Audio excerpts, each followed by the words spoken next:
Hi guys, आपका स्वागत है मेरे वांगशॉन यूनिवर्स में। एक वन शॉट अफेयर शेयर कर रही हूँ। I am a house wife not a killer. तो यहाँ से स्टार्ट करते हैं।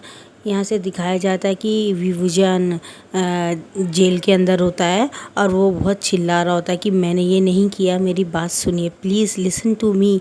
मैंने ऐसा कुछ नहीं किया है, आप लोगों को कोई गलत फहमी हुई है।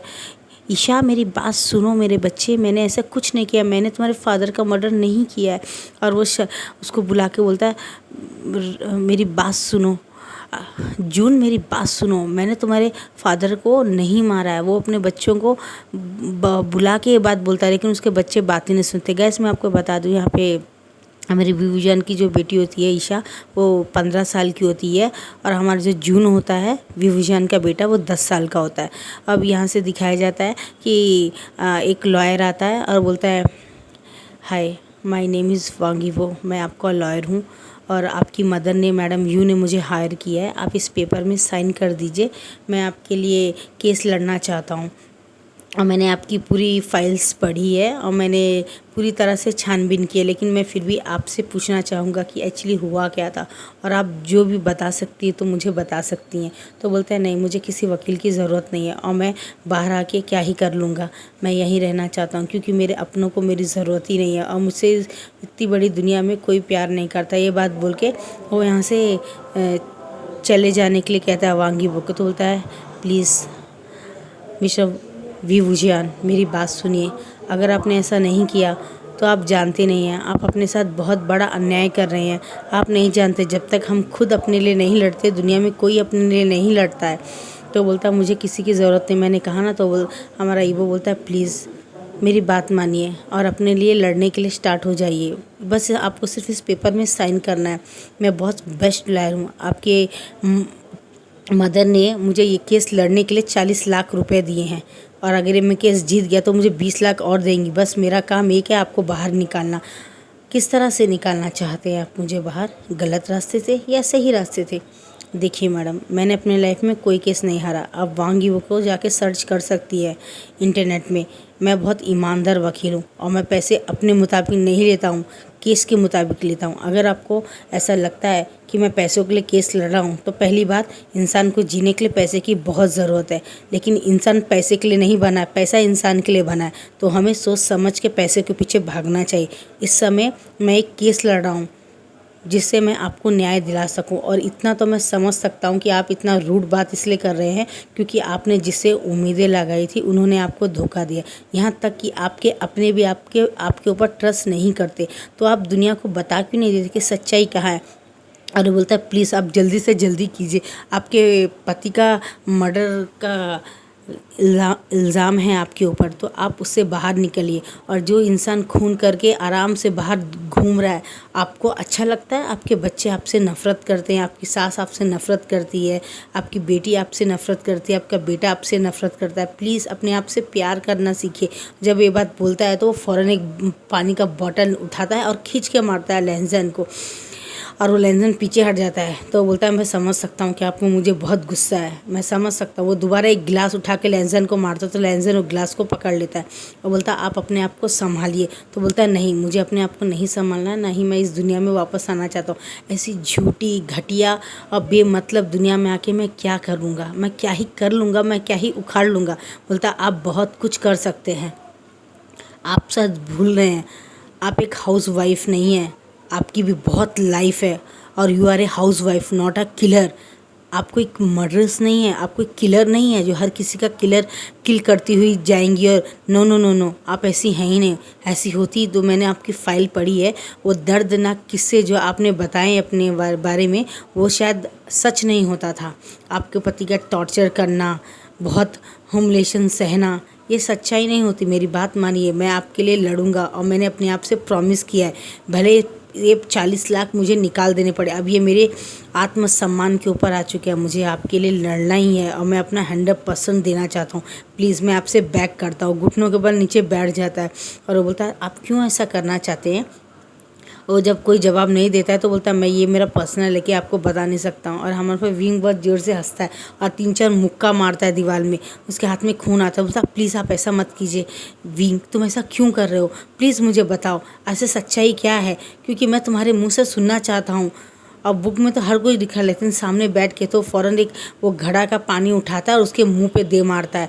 अब वो घड़ा मिट्टी का होता है इसलिए टूट जाते हैं, लेकिन पानी पूरा ईवो के ऊपर आ जाता है, उसके कपड़े पूरे गीले हो जाते हैं। और उसका असिस्टेंट पीछे से आके फ़ौरन ही फाइल सेल सब खींच लेता है और पीछे हट जाता है। तो लेंजन पीठ के बल आ जाता है तो पीठ में पानी गिरता है और वो गीला हो जाता है। और वो फिर बोलता है मैं फिर भी तुमसे जानना चाहता हूँ कि आखिर तुम्हारा क्या होता है, तुम इतने ज़िद्दी क्यों हो वांगी वो, तुम क्यों इतने ज़िद्दी हो। बोलता मैं ज़िद्दी हूँ, ज़िद करता हूँ इसलिए मैं केस जीत जाता हूँ। अगर मैं ज़िद ना करूँ तो मेरे क्लाइंट पीछे चले जाएंगे और आत्महत्या कर लेंगे। मैं उनका एक बहुत बड़ा सहारा हूँ और मैं गॉड से विश्वास करता हूँ, सच्चाई पे बहुत मानता हूँ और मुझे बहुत यकीन है। मेरे को जो भी केसेस आज तक मिले सब बहुत अच्छे थे और ईमानदार थे। और यहाँ से दिखाया जाता है कि वो विंग बोलता है ठीक है मैं अपने बारे में बताने के लिए तैयार हूँ, लेकिन तुम्हें अपने बारे में पहले बताना होगा। तो बोलता ठीक है मैं अपने बारे में तुम्हें बता सकता हूँ। मेरी बहन थी, उसका नाम म्यान म्यान था। ज़्यादा बड़ी नहीं थी, 18 साल की थी। उसके साथ बहुत बुरा हादसा हो गया आज से 8 साल पहले। बोलता है क्या हुआ था, तो वो बोलता है कि मेरी जो बहन थी वो कॉलेज से इंटर सेकेंड ईयर पढ़ के घर में वापस आ रही थी। उस दिन मैं थोड़ा सिटी से बाहर गया था एक क्लाइंट से मिलने के लिए, कि उस पर भी एक रेप का केस था, उसके रिश्तेदारों के लोगों ने ही उस पर डाला था। उस केस के ज़रिए मैं गया था और मेरी मदर को मैंने कहा था कि वो बहन को देखती रहे स्कूल से जाके ले। उस दिन मेरी मम्मी की कार का एक्सीडेंट हो गया, मेरी मम्मी टाइम से पहुंच नहीं पाई और कॉलेज से आते समय 2 लोगों ने मेरी बहन को अगवा कर लिया और उसका रेप कर लिया। रेप करके उसे उसी बेहाल हालत में उसका नाइफ से उसका गला काट दिया। बोलता है क्या, हाँ। और जब बाद में पुलिस आई और जब मैं मीटिंग करके वापस आया तो मैंने देखा कि माँ बहुत रो रही है और बहन का पोस्टमार्टम हॉस्पिटल में हो रहा था। जब मैं आया और मुझे पता चला वो बहुत बड़े बड़े मिनिस्टरों के बेटे थे। उनमें से एक वेन रोहान था, शुशेसा शुयांग था।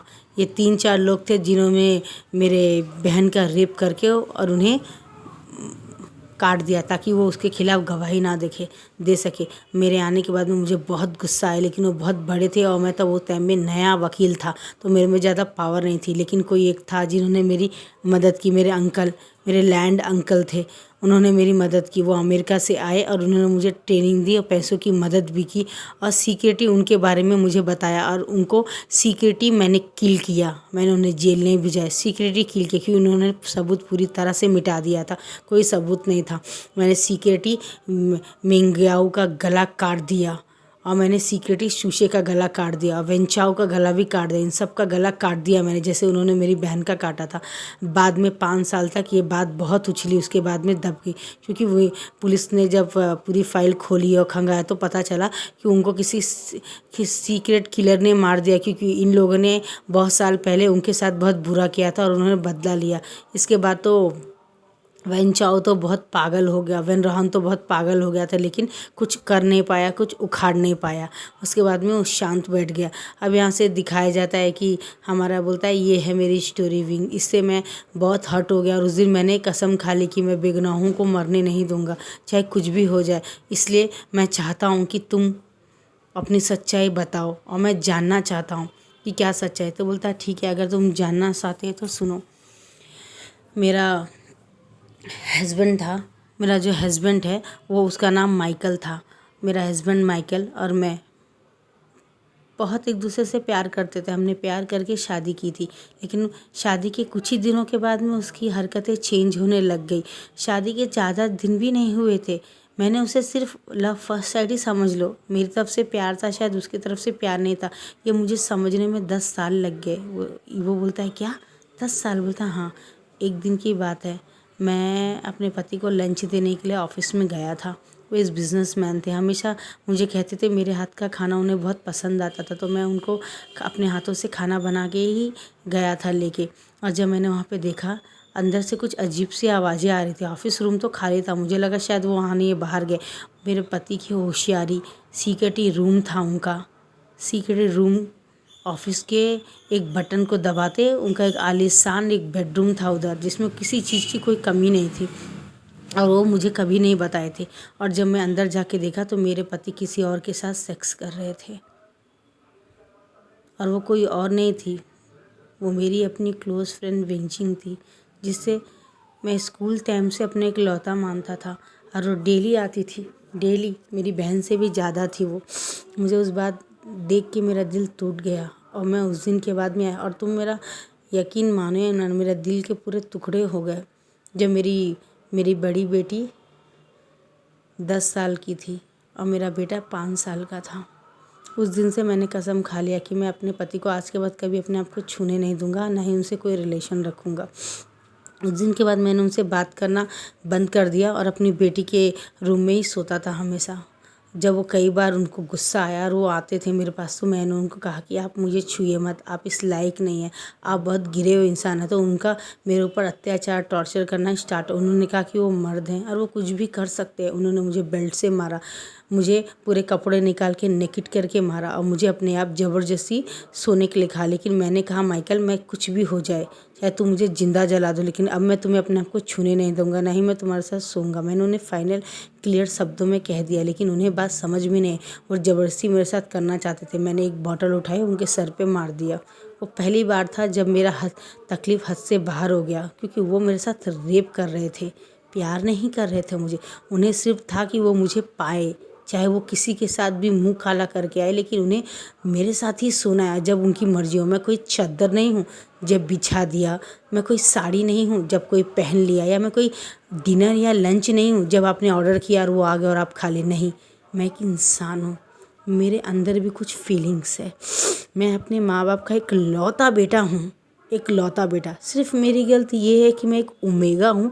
तो मेरे पति ने मुझे प्यार का नाटक किया ताकि वो वेंचिंग के साथ टाइम स्पेंड कर सके, मेरी की माँ की प्रॉपर्टी ले सकते। मेरी 50% प्रॉपर्टी मेरी मदर ने शादी के बाद में डॉरी के रूप में दे दिया था माइकल को। माइकल कुछ भी नहीं था, नथिंग था, लेकिन उसके बाद में मेरी माँ ने सिर्फ मेरे लिए प्यार करके उनको डॉरी के रूप में दे दिया और कहा कि आप घर जवाई ना भी बने तो मुझे कोई ऐतराज़ नहीं होगा माइकल, लेकिन आप मेरे बेटे को बहुत प्यार से देखिएगा, क्योंकि मेरा बेटा आपको प्यार करता है और मैं अपने बेटे से प्यार करता हूँ। ये बात बोलती है उनकी मदर। तो यहाँ से शादी हो जाती है। शादी के रास्ते में माइकल ने मुझे बहुत प्यार किया, लेकिन दूसरे दिन से वो मुझसे दूर दूर होने लग गया। फिर उस दिन के एक हफ्ते के बाद में मेरी फ्रेंड क्लोज वेंचिंग आने लगी, जाने लगी। जब मेरी बेटी पैदा हो गई तो उन्होंने 5 साल बाद मुझे टच किया, 5 साल बाद टच किया। उसके बाद में जब मेरी बेटी 5 साल की थी, जब उन्होंने मुझे टच किया, मेरे बेटे में और मेरी बेटी में 5 साल का फ़र्क है। फिर मैं प्रेग्नेंट हुई और मेरा बेटा इस दुनिया में आ गया। उसके बाद में मैंने अब बच्चे और नहीं, बस इतने ही बहुत है देखा। धीरे धीरे मेरे पति काफ़ी हद तक दूर हो गए, लेकिन बच्चों की देखभाल में, बच्चों के ड्रेसेस में पहनाने में, उनकी देखभाल में, उनके खाने पीने में, उनकी मदर को देखने में, इन सब में मेरा टाइम कहाँ निकल गया मुझे पता ही नहीं चला, कुछ भी पता नहीं चला मुझे। और माइकल की माँ हमेशा मुझे कहती थी कि मुझ में ये कमी है, वो कमी है। मैंने अपना पूरा 100% दिया। मैंने अपने पति का खून नहीं किया, खून शायद उस वेंचिंग ने किया होगा। वही उनके साथ इंटीमेट होती थी, उसके साथ उनकी क्या रिलेशन है मुझे नहीं पता। उन्होंने कौन सी डील साइन की है और उसने कितने प्रॉपर्टी उनके नाम की, मुझे कुछ भी नहीं पता। मुझे कभी वो बताते भी नहीं थे। जब भी मैं उनसे पूछने जाता था, उनके पास जो कुछ भी रहता था वो मेरे ऊपर डाल देते थे। एक दिन तो उन्होंने गर्म पानी डाल दिया। 3 महीने तक तकलीफ से था मैं तुम्हें दिखा सकता हूँ, वो आज भी मैं तुम्हें दिखा सकता हूँ वो मार्क मेरे बॉडी में कैसे हैं। और जब वो शर्ट खोल के दिखाता है, ये देखो मेरी बॉडी आज भी जली हुई है। मैंने जानबूझ के, मैं चाहता तो सर्जरी करा सकता था, मगर मैंने सर्जरी नहीं कराया ताकि मैं दिखा सकूँ मेरा पति कितना कमीना था। ये नहीं, तुम सर्जरी क्यों नहीं करा सकते? मैं आज के दिन के लिए शायद रखा था कि कल परसों शायद बुरा होता है, शायद इस दिन के लिए मैं इतने सालों कभी करवाया नहीं। अब बाद में दिखाया जाता है कि वो देख के उसे बहुत तकलीफ होती है, अपनी आंखें बंद कर लेता है। और उसके बाद में हमारा विभूषण शर्ट के बटन लगा लेता है और बताता उस रात क्या हुआ था। मेरी 3 फ्रेंड आई थी मेरी बचपन की। जियानी आलनी आई थी, न्यू हुसैन आया था और मेरी एक फ्रेंड आई थी दिलरुबा। इन तीनों के साथ में मैं मस्ती करने चला गया। आखिरकार मैं कब तक अपने लाइफ को डिस्ट्रॉय करता। मेरे बच्चों के पीछे। मैं अपने बच्चों के लिए 1 घंटा भी कभी अपनी लाइफ में नहीं दिया इबो, मैंने कभी 1 घंटा भी नहीं दिया। मैं हमेशा अपने बच्चों के लिए जिया, अपने पति के लिए जिया, अपने ससुर के लिए जिया, अपने सास के लिए जिया, लेकिन उन्होंने मेरी कोई कदर ही नहीं की। मेरी सास को भी मैं ही बुरा लगता था। एक वो मेरे साथ ऐसा कैसे कर सकते हैं। उनका बेटा जब भी मुझे टॉर्चर करता था, उन्हें ऐसा लगता जैसे उनकी आँख, कान, नाक, आँख, मुंह सब बंद हो गए हैं। वो वहाँ पे है ही नहीं, वो एग्जिट ही नहीं करते वहाँ पे, जैसे कि वो पूरी तरह से गायब हो गए हैं उस जगह से। वो बिल्कुल और मेरे बच्चे भी बिल्कुल जैसे जैसे बड़े होने लगे, उन्हें अपने पापा की बात मानने की आदत हो गई है। उन्होंने देखा माँ की कोई इज्जत नहीं है, माँ के पास कोई पावर नहीं, तो हम माँ का साथ क्यों दें। मेरे अपने बच्चे ही, वो मेरे अपने बच्चे जिनको मैंने पैदा किया, 9 महीना पेट में रखे, वो बच्चे उन्होंने मुझे सपोर्ट नहीं किया। उनके सामने उनके फादर मुझे स्लैप मारते थे। उनके फादर मेरे बच्चों के सामने, मेरी मदर इन लॉ के सामने मुझे बेल्ट से मारते थे। और वो शर्ट उतार के दिखाता, ये देखो बेल्ट के निशान होंगे, वो दिखाता है तो वो आंखें बंद कर लेता, उसे बहुत तकलीफ़ होती है। ये है मेरी सच्चाई। मैंने आज तक कभी नहीं कहा, लेकिन उस दिन मैं अपने दोस्त के साथ क्या करने गया था वो मैं सिर्फ घूमने गया था। शादी के 15 सालों बाद मैंने अपने लिए टाइम निकाला। मेरे दोस्तों ने कहा, दिल ने इतने साल हो गए, तू तो बहुत डेयरिंग था विंग, कॉलेज में फर्स्ट आता था, तू एक डॉक्टर बनना चाहता था और तू क्या बन गया, एक हाउसवाइफ। उसमें भी इसमें तेरी कोई लाइफ ही नहीं है। अरे तू रोज़ हर पल, हर समय, हर सेकंड अपने आप को मार रहा है क्या? तुझे समझ में आ रहा है तेरी ज़िंदगी नर्क से भी बदतर है। तेरे बच्चे तेरा साथ नहीं देते, तेरे सास ससुर तेरा साथ नहीं देते, तेरा पति तेरे को ह्यूमिलेट करता है और तेरी इज्जत नहीं करता, तुझे मारता है। अरे क्या तू कोई रोड का भिखारी नहीं है? तूने अपनी 50% प्रॉपर्टी उसको दी है क्या मार खाने के लिए? उसके ऊपर केस कर, उसके ऊपर पुलिस में कंप्लेंट कर। यहाँ तक कि सब ने कहा, लेकिन मैंने सबसे मना कर दिया। जी न्यायालय को मना कर दिया, मैंने मना कर दिया। मैंने कहा नहीं, मैं ऐसा नहीं करूँगा। और उन्हें बहुत गुस्सा आ गया ये सब सोच के। और उन्होंने उस दिन तो हमने बहुत इन्जॉय किया, लेकिन जब दूसरे दिन वो आए और मेरे पति से पूछने के लिए माइकल से कि तुम ऐसा क्यों करते हो, तुम उसके ऊपर इतना अत्याचार क्यों करते हो, पूछने के जब उन्होंने देखा कि वो पूरी तरह से मुझे लातों से मार रहा था, उसके वजह से पहली बार मैंने अपना 3 महीने का बेबी मिसकैरेज कर लिया। उसने मुझे इतना मारा कि मेरा वहीं पे उसी समय उसी फर्श में मेरा मिसकैरेज हो गया, ब्लीडिंग हो गई मुझे। वो दिन मुझे आज भी याद है। और जब मेरी फ्रेंडों ने ये देखा, उन्हें बहुत गुस्सा आया। फ़ौरन भाग के आके वो लोग माइकल को हिट करके गिरा के और मुझे फ़ौरन हॉस्पिटल ले गए। जब वहाँ पे ले गए तो डॉक्टर ने मुझे कहा मेरा मिसकैरेज हो गया है और मैं दोबारा कभी माँ नहीं बन सकता हूँ, क्योंकि मुझे इस तरह से टॉर्चर किया गया, इस तरह से हिट किया गया था कि मैं अब दोबारा शायद कभी माँ बन ही नहीं सकता हूँ। लेकिन मुझे इस बात का कोई गम नहीं था, क्योंकि ऑलरेडी मेरा एक बेबी था और मेरा एक बेटा एक बेटी थे, तो मुझे कोई गम नहीं था। मेरे 2 बेबीज़ थे, मुझे इसका फिर फ़र्क नहीं पड़ता था। लेकिन उस दिन जब पुलिस कंप्लेंट की मेरी फ्रेंड्स ने मेरे पति के ख़िलाफ़ और पुलिस घर में आई, तो उन्होंने सबसे पूछा, मेरी मदर इन लॉ ने और फादर इन लॉ ने कहा कि हम घर में नहीं थे, हम चर्च गए थे, उनके फ्रेंड के बेटे की वेडिंग में गए थे। उन्होंने झूठ कहा, मुझे उससे कोई मतलब नहीं था, मुझे उनसे कोई उम्मीदें भी नहीं थी, लेकिन मुझे अपने उन 2 बच्चों से उम्मीदें थी, क्योंकि उस दिन जब फादर मार रहे थे उनके, तो वो सामने ही खड़े थे। और पुलिस ने जब पूछा, बेटा क्या आपने देखा था आपके फादर ने आपकी मदर को हिट किया था, उन्होंने मारा था, उन्हें टॉर्चर किया था, उन्होंने बहुत मारा था क्या बेटा? बोलो बेटा, क्या उन्हें काफ़ी प्रॉब्लम हुई थी? तो उन्होंने बोला, नहीं हमें नहीं पता अंकल, हम घर में नहीं थे, हम अपने फ्रेंड के बर्थडे पार्टी में गए थे, उनका बर्थडे था, आप चाहे तो हम उनसे बुला सकते। मेरे दोनों बच्चों ने जब वो कहा, उस दिन मुझे एहसास हुआ कि मेरा अपना इस बड़ी दुनिया में कोई नहीं है। मैं आज तक ये बात समझ में नहीं आया कि मेरे अपने बच्चों ने मुझे धोखा क्यों दिया, मेरे अपने बच्चों ने ऐसा क्यों ही। वो क्या तुम मुझे बता सकते हो कि ऐसा क्यों? क्या वो मुझसे प्यार नहीं करते थे जो उन्होंने मेरे साथ ऐसा किया? और जब मुझे पता चला तो मैं हॉस्पिटल से सीधा अपने माँ के घर चला गया और वहीं पे रहना शुरू कर दिया। अब 15 दिन हो गए थे मैं अपनी मदर के घर में रहती। मेरी मदर ने मुझसे एक वर्ड्स भी नहीं कहा कि बेटा आप क्यों यहाँ पे हो, आप किस लिए यहाँ पे हो, आपके साथ क्या हुआ है, कि आपके हस्बैंड ने आपको मारा है, आपको टॉर्चर किया है, आपको हर्ट किया है, तो मुझे बताओ बेटा। मैं जाऊँगी और उससे पूछूंगी, उसे क्वेश्चन करूँगी कि मैंने डाउरी दी थी अपनी 50% प्रॉपर्टी उसके नाम करके, क्या उसने मेरे बेटे को हिट किया है डॉरी लेने के बाद भी क्या मेरे बेटे से कुछ गलती हुई है? मेरे बेटे ने ऐसा क्या किया है जो तुमने उसे इतना हिट किया कि उसका मिसकैरेज हो गया? तुमने उसे मारा, इतना सब कुछ किया। मैं सब पूछना चाहती थी, लेकिन उन्होंने मुझसे कुछ नहीं पूछा, कुछ भी नहीं पूछा, नथिंग। उन्होंने जब मैंने उनसे पूछा, माँ आप मुझसे कुछ पूछना नहीं चाहेंगी? मैं इतने दिनों से यहाँ हूँ, अब मैं यहाँ आके 3 महीने हो गए हैं, मैं इन 3 महीनों में आपके घर में पड़ा हुआ, आप मुझसे पूछना नहीं चाहते? गाइस, पीछे आ रही है वॉइस को इग्नोर कीजिएगा। आज बच्चे लोग घर में हैं, काफ़ी खेल कूद रहे हैं, तो मुझे माफ़ कीजिएगा। अब यहाँ से स्टार्ट करते हैं। जो वो मम्मी को बोलता है, मदर आप क्यों नहीं पूछ रहे मुझसे? मैं पिछले 3 महीने से आपके घर में पड़ा हूँ, आपका खा रहा हूँ। उसकी मम्मी बोलती कम हियर माय सन बोलती है, और मैडम ये मुझे बुलाती है और अपने गले से लगाती है और बोलती है, इस दुनिया में सबसे तकलीफ़ का जो समय होता है वो एक माँ का होता है, जब उसके बेटे को बहुत सी प्रॉब्लम्स होती है, उसके बाद भी वो माँ से शेयर नहीं करता, ये सोचे कि माँ को हर्ट होगा, लेकिन उसका सोचना गलत है। बच्चा जब ये शेयर नहीं करता है माँ से, तब माँ को ज़्यादा हर्ट होता है। तुम्हें मुझे बताना चाहिए बेटा, मैं माँ हूँ, 50% प्रॉपर्टी जाए भाड़ में, 50% है ना, तुम्हारे फादर के बाद में तुम ही एक हो मेरे, हम दोनों एक दूसरे के साथ हैप्पी लाइफ जिएंगे बेटा। तुम अपनी लाइफ में आगे बढ़ जाओ, मूव ऑन कर लो, डिवोर्स ले लो माइकल से। माँ ने मुझे समझाया और मैंने माना नहीं, क्योंकि माइकल मेरी लाइफ का पहला प्यार था। भले उसके लिए मैं कुछ नहीं थी, नथिंग थी, लेकिन मेरे लिए माइकल बहुत कुछ था, मेरी सारी दुनिया थी, मेरा सारा जहान था। लेकिन उसने मुझे कभी वो इज़्ज़त दी नहीं जो मैं डिज़र्व करता था। और जब मैंने एक रात देखा घर में अपने बच्चों से मिलने जाऊंगा, भले बच्चे मुझसे प्यार नहीं करते, लेकिन मैं एक मदर हूँ, मैं अपने बच्चों से प्यार करता हूँ। ये सोच के मैं जब घर में मिलने गया, आप वो तुम सुनोगे तो तुम्हें कुछ समझ में नहीं आएगा, तुम्हें लगेगा कि वाकई में उस पूरे घर में सबसे बड़ा फूल मैं था। क्यों, ऐसा क्या हुआ था आज विंग?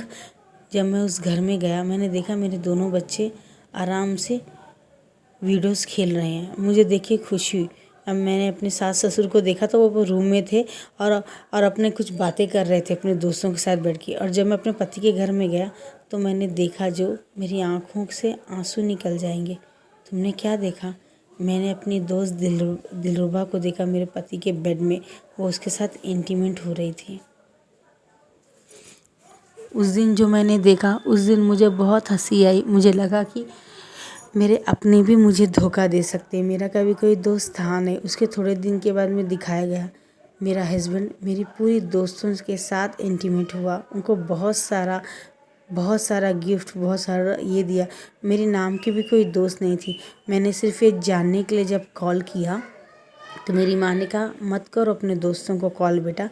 मैंने क्यों कहा माँ? तो मेरी माँ ने फ़ोटोज़ मेरे पास भेजी, बोली मैंने तुम्हारे पति की इंक्वायरी के पीछे एक सीआईडी ऑफिसर लगाया था और उसने जो मुझे न्यूज़ ला के दिए, शायद तुम सुनोगे तो तकलीफ़ होगी। जिन फ्रेंड्स के साथ तुम आउटिंग करने गए थे, घूमने गए थे, उन दोस्तों के साथ तुम्हारे पति का फिज़िकल रिलेशनशिप है और वो डेली वन नाइट स्टैंड करता है उनके साथ, और कईयों के साथ करता है वो। ये देखो फ़ोटो। वो देख के मेरी आँखों से आंसू निकल गया। उस दिन मैं समझ गया इस पूरे जहान में मेरा अपना कोई नहीं है। ये बहुत बातें बोल के वो ईवो के गले लग जाता है और बहुत ज़ोर ज़ोर से रोने लगता है, और उसका जो हार्ट बीट होता है वो बहुत तेज़ हो जाता है ईवो का, क्योंकि आज से पहले कभी उसको किसी ने इस तरह से टच नहीं किया था। वो बहुत गिल्टी फील करता है कि एक इंसान को कोई इंसान प्यार के बदले में धोखा कैसे दे सकता है, जिसकी प्रॉपर्टी भी हथिया लिया, उसने अपना जीवन पूरा दे दिया, उसके साथ इतना गलत कोई कैसे कर सकता है।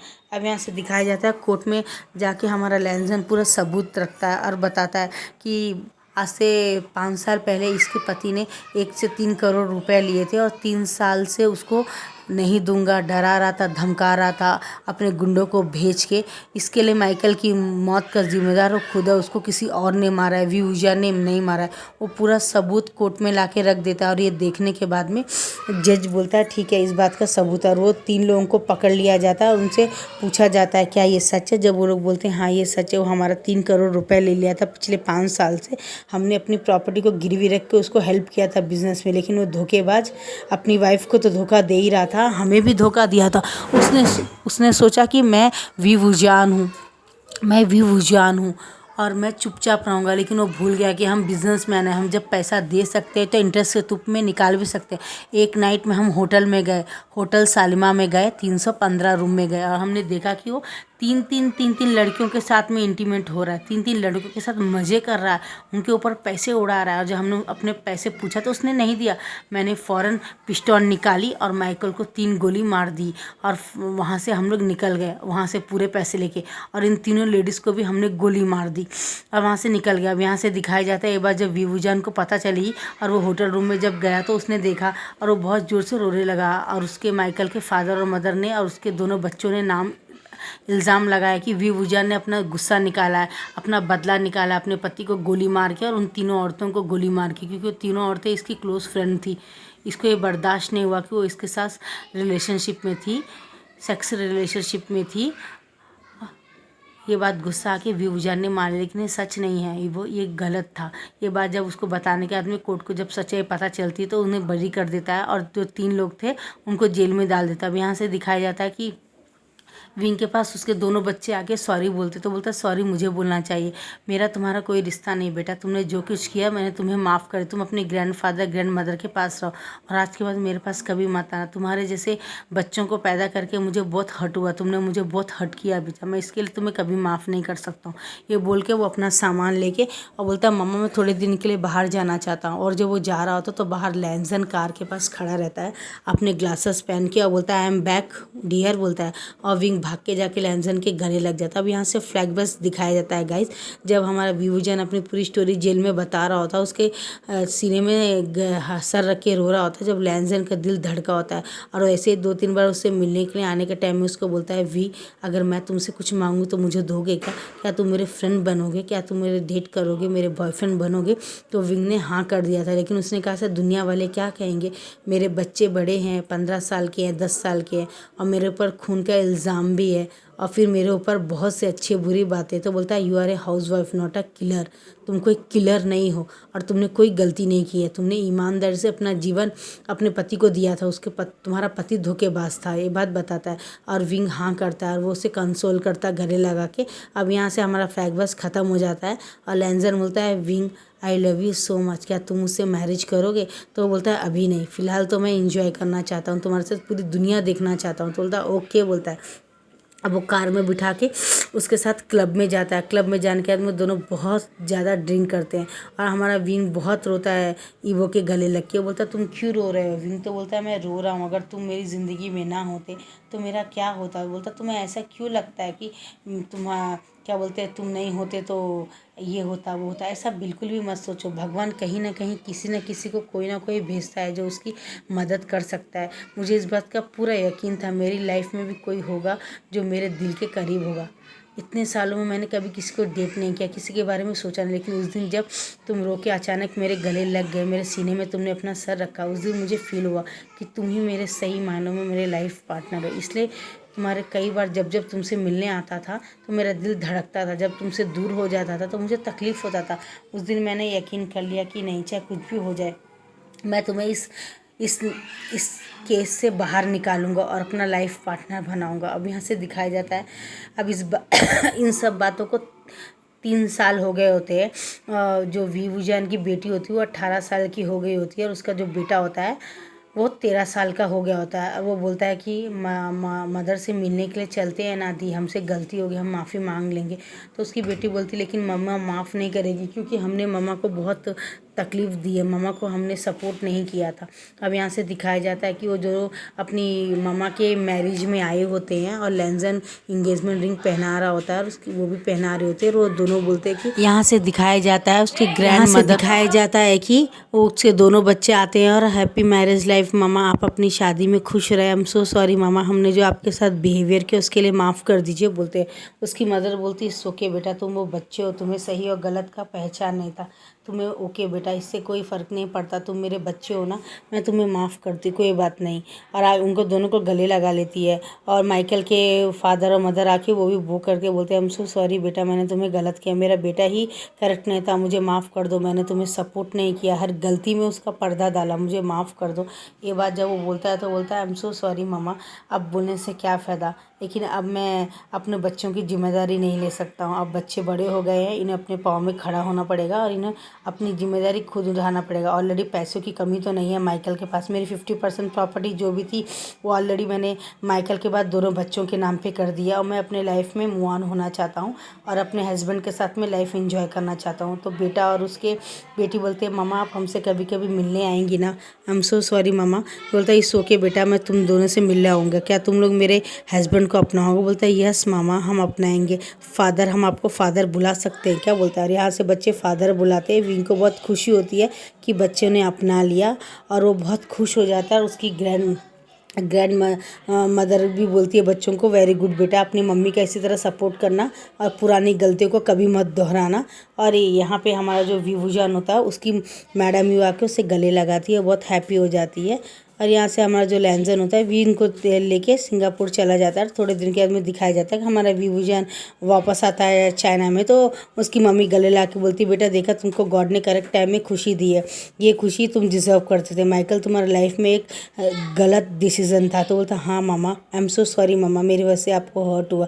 बोलते नो नो बेटा तुम्हारी कोई गलती नहीं थी, जो होना था हो गया। अपने लाइफ को एंजॉय करो, अपने लाइफ में आगे बढ़ो और बहुत सारे खुशियों को तुम डिज़र्व करते हो, सब खुशियाँ तुम डिज़र्व करते हो। यहाँ से दिखाया जाता है अब हमारे विभूजन की शादी को 3 साल कंप्लीट हो गए होते हैं और वो बहुत घूम रहा होता है इधर उधर और बहुत ज़्यादा फ़ोटो पेंटिंग कर रहा होता है। लैंजन की अच्छी अच्छी पेंटिंग ड्रॉ कर रहा होता है और हमारा लैंजन विंग को पकड़ के पानी के पास में समुद्र के पास खेल रहा होता है। स्विमिंग में वो लोग स्विमिंग कर रहे होते हैं, इधर शॉपिंग कर रहे होते हैं, हर जगह वो घूम रहे होते हैं, फिर रहे होते हैं, अपनी लाइफ को एंजॉय कर रहे होते हैं। और लैंजन हमारे विंग को अपनी तरफ खींच के पैशनेटली किस करता है, बहुत ज़्यादा प्यार करता है और पूरी लोगों के बीच में उसे फ्लावर्स देख के बोलता है वी वुजान I love you so so much, तुम मेरे लाइफ में एक एंजल के जैसे आई हो, जैसे गॉड का एंजल होता है तुम मेरे लिए वैसा फरिश्ता बन के आओ। मुझे अपनी लाइफ में थोड़ा सा प्यार और जगह देने के लिए तुम्हारा बहुत बहुत शुक्रिया, तुम्हारा धन्यवाद मुझसे प्यार करने के लिए। और हमारा विभूजान बोलता तुम मेरे लाइफ में एंजल बन के आए, तुमने मुझे एक बहुत बड़े नरक से निकाला, मेरी लाइफ में खुशी क्या होती है मुझे बताया, इसके लिए तुम्हारा बहुत बहुत धन्यवाद, आई लव यू। वांगी बहुत ज़ोर से चिल्लाता है और वो दोनों एक दूसरे को हक कर लेते हैं और बहुत सारे लोग देख के इनका लव कॉन्फेशन देख के तालियां बजाते हैं और बहुत खुश होते हैं और बोलते हैं कि इनके जैसा लवर्स होना चाहिए। तो दुनिया जाए भाड़ में, लेकिन ये एक दूसरे से सच्चा प्यार करते हैं। भगवान सब लोगों को इनके जैसे ही सोलमेट मिले जो एक दूसरे से बहुत बहुत बहुत ज़्यादा प्यार करे। और यहीं पे हमारे इस वन शॉट एफएफ की एंडिंग होती है, हैप्पी एंडिंग होती है। आपको पसंद आए तो फिर लाइक शेयर कमेंट कीजिए, मेरे चैनल को सब्सक्राइब कीजिएगा और बहुत ज़्यादा अपना प्यार दिखाइएगा। प्लीज़ मेरी रिक्वेस्ट है आपसे, अपना प्यार दिखाइए, बहुत ज़्यादा सब्सक्राइबर कीजिए, व्यूज़ लाइए। बाय बाय गाइस, पसंद आए तो लाइक शेयर कमेंट कीजिएगा। Bye bye.